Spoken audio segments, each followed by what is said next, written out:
After World War II, Austria was liberated from Nazi Germany, but divided into four occupation zones by the United States, the Soviet Union, the United Kingdom, and France.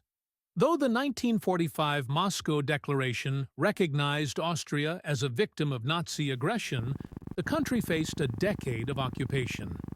Vienna, like Berlin, was also divided, with its center jointly controlled by the Allies. For 10 years, Austria navigated Cold War tensions, rebuilding while balancing Soviet demands for reparations and Western support for independence. Finally, in 1955, the Austrian State Treaty was signed, ending the occupation.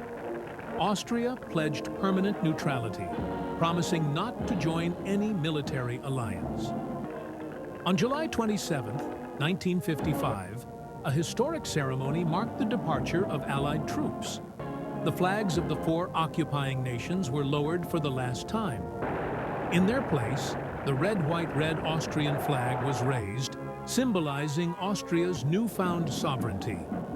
This moment captured the spirit of freedom and neutrality, cementing Austria's return as an independent nation.